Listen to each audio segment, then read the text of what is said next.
제가 지난주에는 하나님의 형상에 관해서 말씀을 드렸어요. 하나님의 형상. 다시 또 제가 이걸 설명하지는 않겠고요. 그런데 하나님의 형상을 지음받는 인간의 모습이 이제 3장, 4장에 들어와서 어떻게 되죠? 인간이 처음 죄에 빠지게 됩니다. 인간이 처음 죄에 빠지고 나서 그리고 나타난 어떤 모습들이 3장, 4장에 기록되고 있어요. 하나님께서 인간을 창조하시고 아담과 하와를 에덴 동산에 살게 하셨어요. 그러면서 딱 한 가지, 동산 중앙에 있는 선악을 알게 하는 나무는 먹지 말라 이렇게 말씀하셨어요. 그런데 여러분 잘 알다시피 사탄이 뱀에 들어가서 뱀이 하와를 유혹을 하지요. 그래서 유혹을 받은 인간이 하나님의 말씀을 어기고 그 열매를 따먹고 말았어요. 열매를 따먹고 난 후에 인간인 두 가지 반응으로 나타났죠. 첫 번째 반응은 무화과나무 잎으로 치마를 만들어 입었어요. 또 다른 두 번째 반응은 하나님의 낯을 피해서 동산나무 뒤로 숨었어요. 여러분, 하나님이 아담과 하와를 창조하실 때에는 그들이 죄에 물들지 않았어요. 그렇기 때문에 하나님이 처음 창조하셨을 때 아담과 하와는 벗었지만 수치스러움이 없었어요. 아무런 꺼리낌이 없었기 때문에 수치심을 전혀 느끼지 않았어요. 그런데 말씀에 불순종하고 죄가 들어오고 나니까는 누가 지적하지도 않았어요. 누가 뭐라고 얘기하지도 않았는데 인간 스스로가 수치심을 느껴요. 그리고 내 자신이 얼마나 부끄러운 존재인지를, 내 자신이 얼마나 창피한 존재인지를 스스로 깨닫고 스스로 치마를 만들어서 입어요. 하나님의 형상대로 창조된 그 거룩하고 영광스러운 그 모습은 사라져버리고요. 부끄러운 존재가 되어버렸어요. 자신에 대해서 부끄러우니까 그 다음에는 하나님을 뵐 면목도 없어요. 그래서 하나님의 낯을 피해서 스스로 숨어버렸어요. 누군가가 옆에서 야, 너 저 선악과 따먹었잖아. 네 하나님 어떻게 봐? 그러니 너 하나님 뵐 면목 없어. 그러니 너는 숨어야 돼. 이렇게 말해주는 사람도 없었어요. 그 누가 지적해주는 사람도 없었어요. 아무도 가르쳐주지 않았음에도 불구하고 이 죄는 결코 하나님 앞에 바로 설 수가 없었어요. 죄의 모습으로는 하나님과 함께 할 수 없었기 때문에 결국 죄에 빠진 인간은 하나님의 얼굴을 뵙는 것이 두려워서 그냥 숨어버리고 만 거예요. 이것이 죄에 빠진 인간의 모습이에요. 인간이 태초로 우리에게 보여준 성경의 말씀이 바로 죄에 빠진 이 모습이었다라는 거예요. 이제 하나님이 아셨지요. 그리고 사탄이 뱀에 들어갔을 때 뱀의 모습을 가지고 인간을 유혹한 그 뱀을 향해서 하나님이 이제 저주하십니다. 자, 그게 바로 3장 15절의 말씀이죠. 하나님이 뱀에게 이르되 내가 이렇게 하였으니 내가 모든 가축과 들의 모든 짐승보다 더욱 저주를 받아 배로 다니고 살아있는 동안 흙을 먹으리라. 이 저주와 함께 그 다음 15절의 말씀을 주셔요. 이 말씀이 오늘 본문의 말씀인데 내가 너로 여자와 원수가 되게 하고 내 후손도 여자의 후손과 원수가 되게 하리니 여자의 후손은 내 머리를 상하게 할 것이요 너는 그의 발꿈치를 상하게 할 것이니라 하시고, 여기서 말할 때 여자의 후손은 누구를 가리키느냐면 이 땅에 오실 예수 그리스도를 가리키는 거예요. 마라의 몸에 성령으로 잉태돼서 이 땅에 오신 예수님, 그 예수님 여자의 후손으로 오게 될 것이다 라는 거예요. 그런데 여자의 후손으로 이 땅에 예수님 오셨는데 사탄이 예수님의 발꿈치를 물을 거래요. 예수님의 발꿈치를 문다. 예수님의 발꿈치를 물었다는 말은 사두개인가 바리새인가 유대인들이 모함을 해서 예수님을 십자가에 못 박힌 사건이죠. 그들에 의해서 예수님이 십자가에 못 박았지만 예수님은 십자가에서 승리하시고 부활하셨어요. 사망 권세를 이기셨어요. 이 말이 뭐냐? 너는 그의 발꿈치를 밟았지만은 그러나 여자의 후손은 내 머리를 밟을 것이다. 예수님은 사망 권세에서 승리하신 거예요. 요 말씀을 가리켜서 태초에 하나님이 우리에게 주신 복음이다. 맨 처음에 주신 원복음이다. 원시복음이다 라고 얘기를 해요. 예수님이 이 땅에 오실 것을 하나님이 이미 말씀하셨어요. 그리고 그 예수님 십자가에서 어떻게 고통당하실 것을 말씀하셨고, 그리고 십자가에서 부활하실 것을 이미 말씀하셨어요. 그래서 이 3장 15절을 가리켜서 원복음이라고 얘기하는 거예요. 원시복음이라고 얘기하는 거죠. 자, 미국의 실존지 심리학자인 롤로 메이라는 사람이 자아를 잃어버린 책이라는 저서가 있어요. 자아를 잃어버린 현대인이라는 책이 있는데 거기에서 현대인이 느끼는 불행 3가지를 얘기합니다. 첫째는 공허감이에요. 공허감. 현대인들은 자신의 욕망이나 자신이 바라는 바가 무엇인지 알지 못한 채 텅 빈 공허함을 안고 살아가고 있다. 그래서 때로는 무력감에 빠지고 이리저리 방황하고 살아가는 존재다. 또 2번째 지적하기를 현대인이 가지고 있는 이 잃어버린 자아가 2번째는 고독이다라는 거예요. 인간은 원래 다른 사람과 관계를 맺어서 자신이 존재한다는 사실을 경험하고 자신의 존재함을 보여주는 것인데, 이제 아무도 없이 고독하게 존재할 때에 자아를 상실하게 되고 그것이 인간을 불행하게 만든다라는 거예요.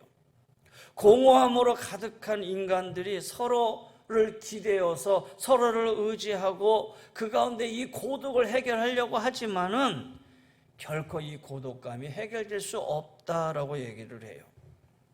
근데 여기서 한 걸음 더 나아가서 현대인들을 가장 불행하게 하는 더 근본적인 요인이 있는데 그 요인은 다른 게 아니라 불안이다라는 거예요. 불안.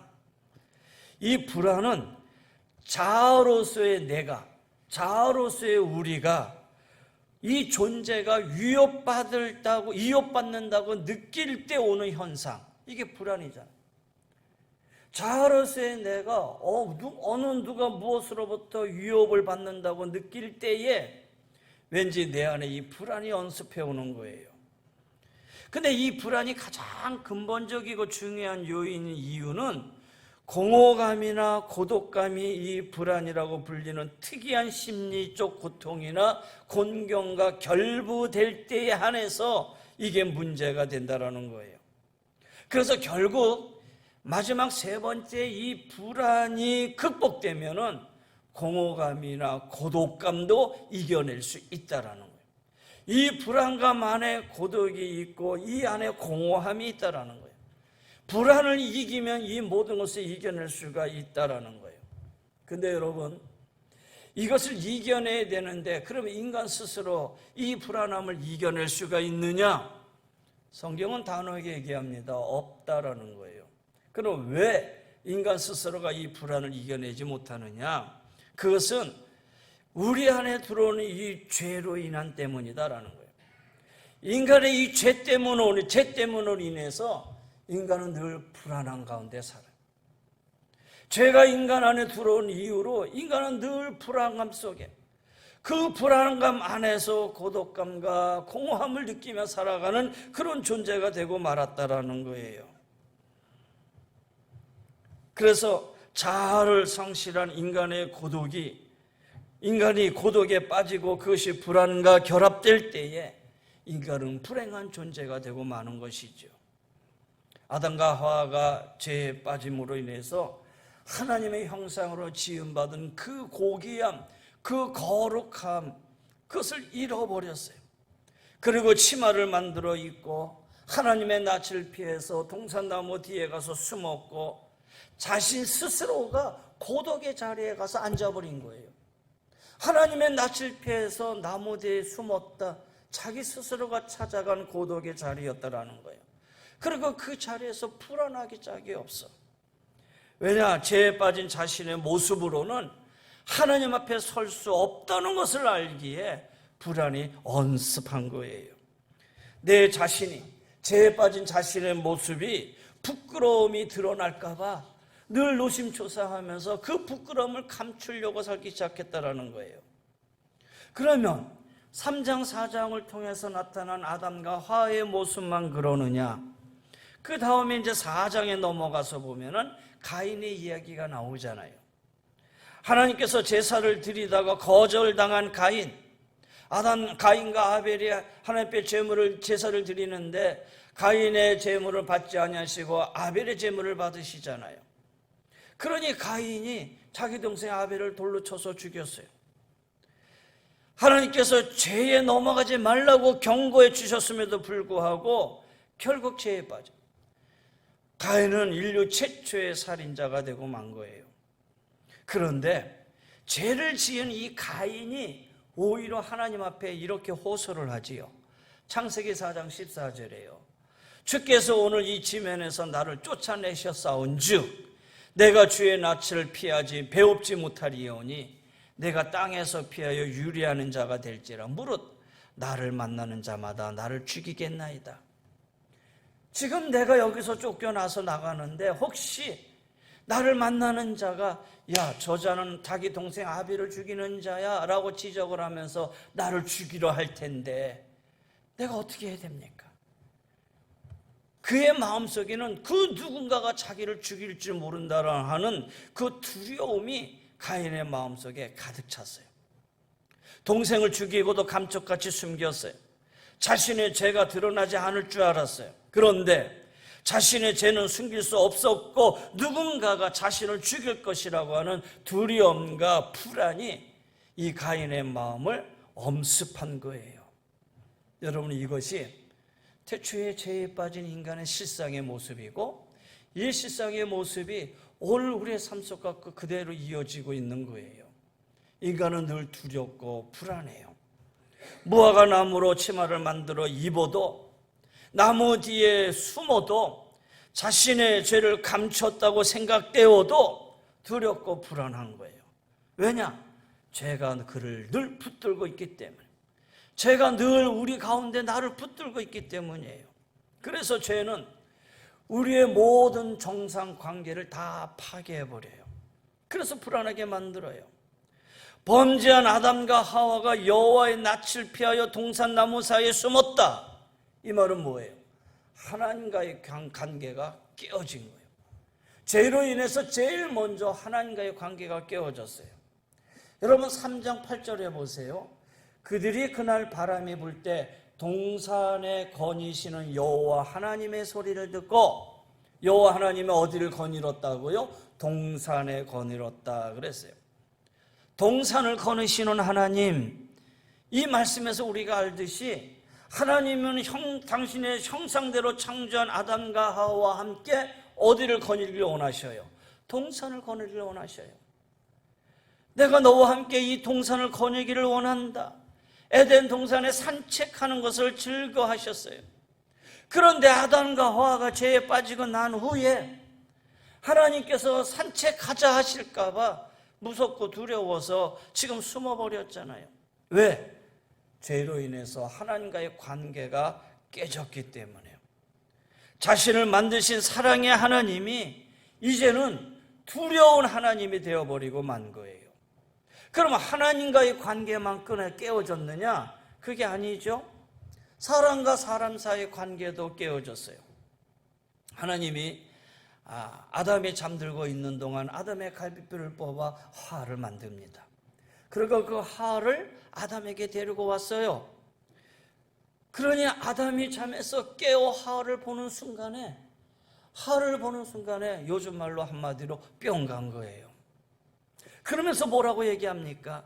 이는 내 뼈 중에 뼈요, 내 살 중에 살이다. 최초의 위대한 사랑의 고백이지요. 이는 내 가장 사랑하는 내 소중한 존재라는 거예요.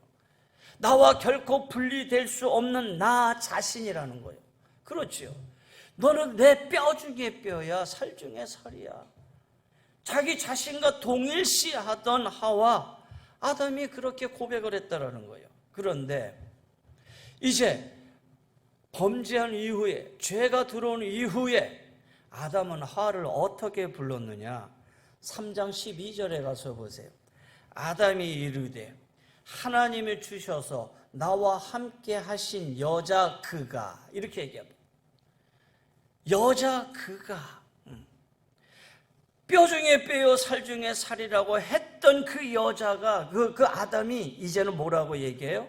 저 여자가, 그 여자가 이렇게 돼버렸어요. 하나님이 주셔서 나와 함께 하신 여자 그가 저 여자라는 거예요. 그 여자라는 거예요. 얽히고 싶지 않는 여자가 됐다는 거예요. 나를 망치게 한 여자라는 거예요. 그러면 무엇이 그렇게 만들었어요? 죄가 들어오는 이후로 이렇게 되어버리고 말았다라는 거예요. 너와 분리될 수 없는 뼈 중에 뼈요 살 중에 살인 그 여자를 이제는 멀리하고 싶은 여자로 만들어버렸어요. 여러분, 그래요.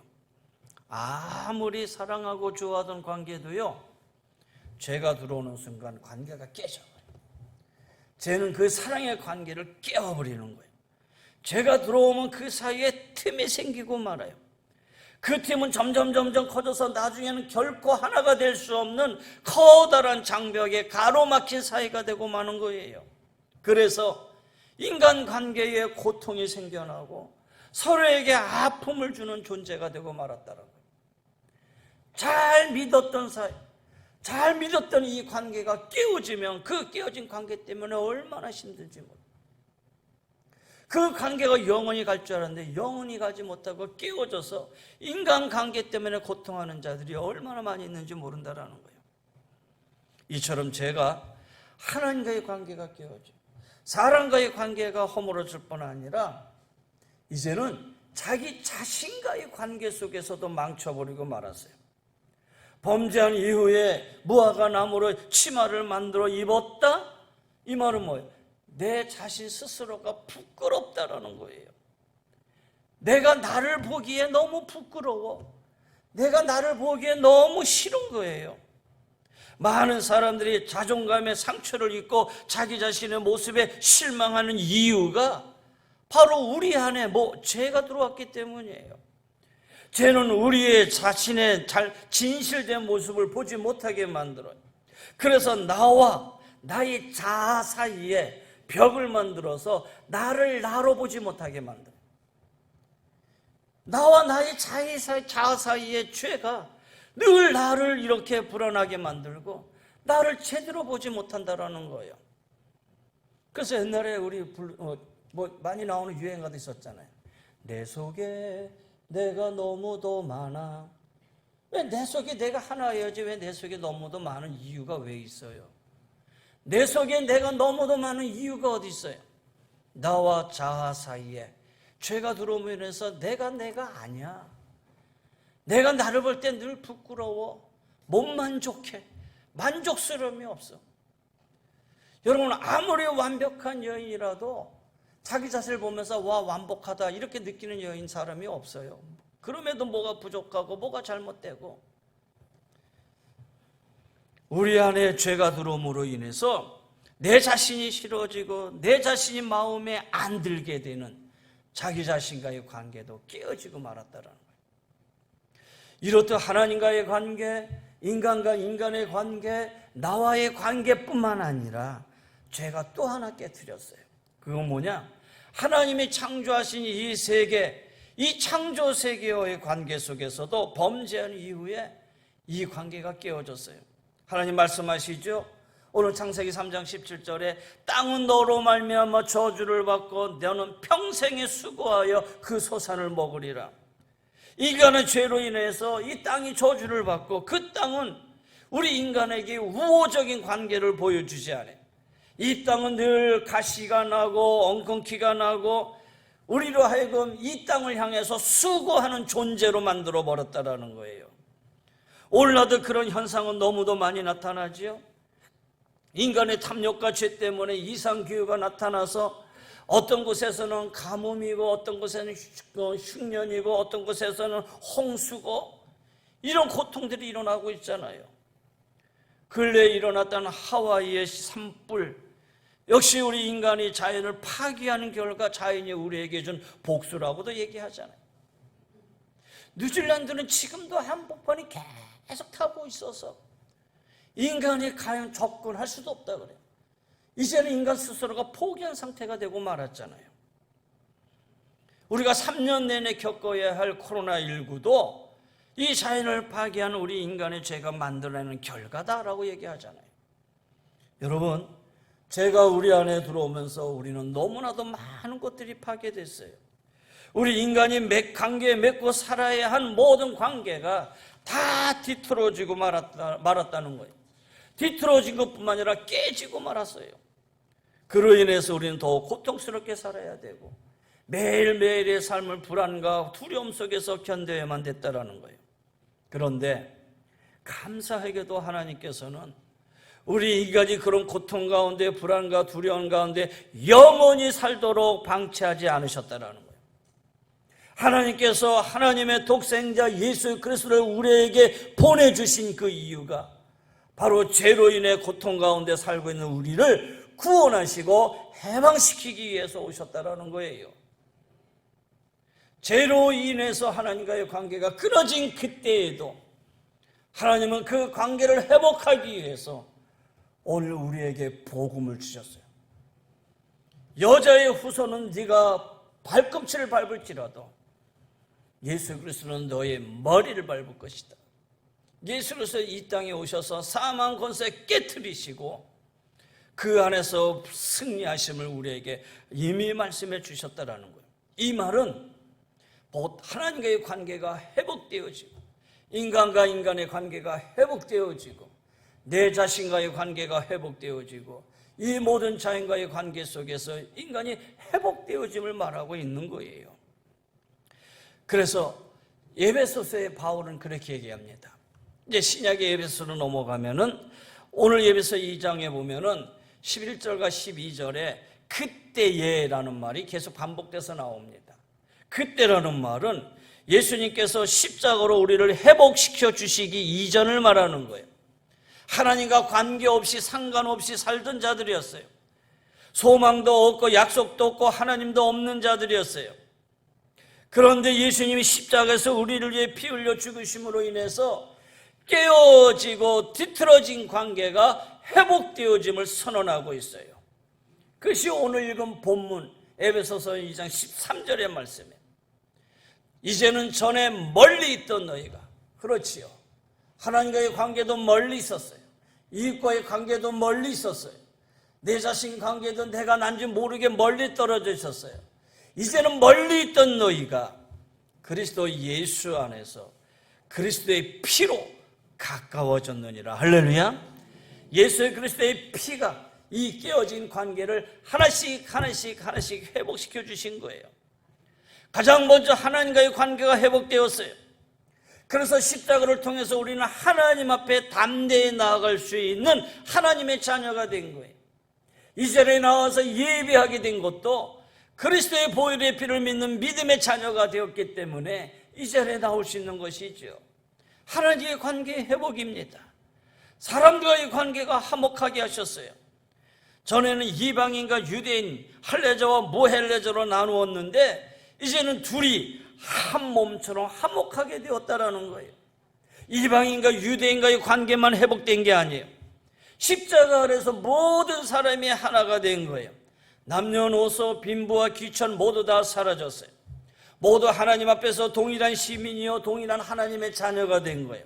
더 나아가 믿음의 사람과 불신의 사람도 십자가 안에서만은 하나가 되는 거예요. 신앙의 연륜이 오래되신 분이나 아니면 처음 신앙을 가지신 분이나 상관없이 십자가 아래서는 다 하나가 된 하나님의 백성이다라는 거예요. 여러분, 십자가가 우리의 삶의 관계 속에서 능력으로 역사하도록 여러분 하나님 앞에 나오시고 하나님 앞에 모든 걸 다 맡기시기를 바랍니다. 십자가는 회복시켜주는 하나님의 능력입니다. 깨어지고 상한 우리의 관계를 회복시켜주는 것입니다. 원수도 십자가 아래서는 화해자가 됩니다. 십자가는 깨어진 관계를 회복하는 능력이기 때문입니다. 세상적인 공허함과 불안함과 두려움과 고독 속에서 어떻게 할 줄 모르고 살아가는 인간의 모습들이죠. 겉으로 보기엔 너덜너덜해졌어요. 쓸모없는 것처럼 되어진 것 같아요. 그런데 그리스도 안에서 주님의 십자가 보혈로 우리는 하나님의 자녀에서 하나님의 자녀답게 살아가는 하나님의 영의 사람으로 우리를 만들어 주셨다라는 거예요. 새롭게 주셨다라는 거예요.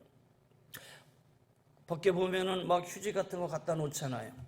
그러면 그 휴지들을 이제 가져다가 그 폐휴지 공장에 갖다 넣잖아요. 폐휴지 공장에 넣어서 그것을 다시 한번 새롭게 만들어 나오잖아요. 볼품이 없어요. 이미 쓰여진 거예요. 이미 모든 사람으로도 다 찢어진 거예요.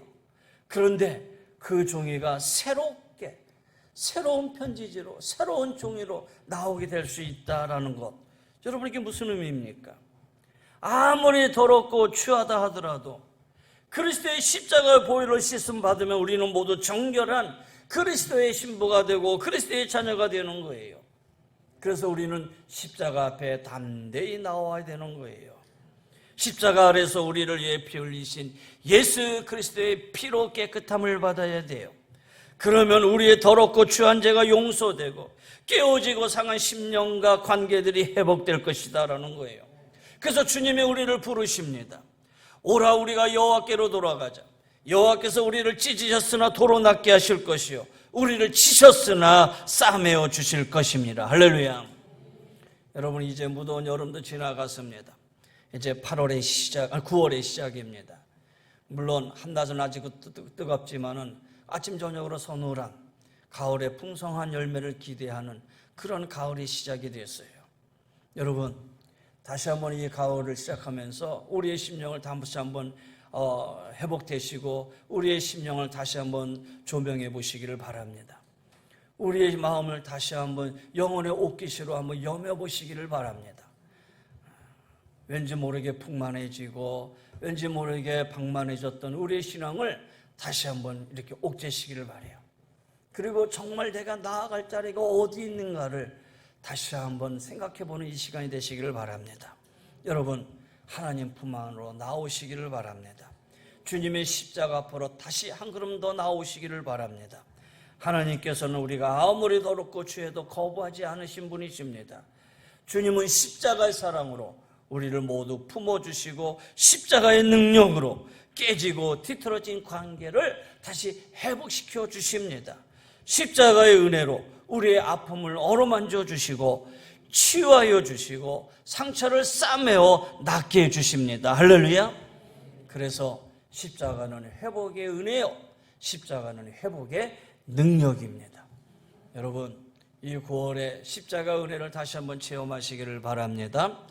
회복의 은혜요 회복의 능력이요 여러분의 삶이 새롭게 회복되고 여러분의 영혼이 새롭게 회복되어서 하나님 안에서 깨어진 모든 것들이 다시 세워지는 놀라운 은혜가 여러분의 심령과 삶의 터전 위에 아름답게 임하게 되시기를 주의 이름으로 간절히 권면하며 축원합니다.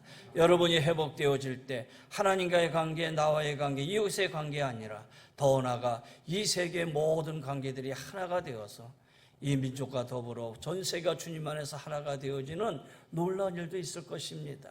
이것이 오늘 믿음의 사람들이 지향하며 나아가야 할 사랑의 모습이 아닌가라는 생각이 들어요.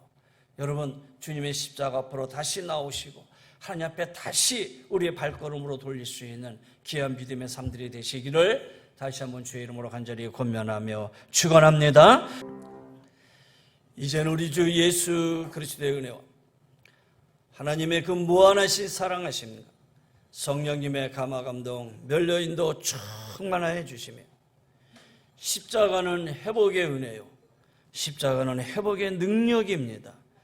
그 앞에 나와 하나님과 사람과 나와 이 자연과의 관계를 새롭게 회복하여 하나님의 은혜 가운데 살아가기를 원하는 우리 사랑하는 귀한 성도님들 위해 저들의 가정의 삶의 터전 위에 영육의 강건함 위에 자녀들 위에 우리 모두 위에 더 나아가 이 민족과 한국교회 위에 주의 은혜가 영원히 항상 함께하여 주시기를 간절히 축원하옵나이다. 아멘.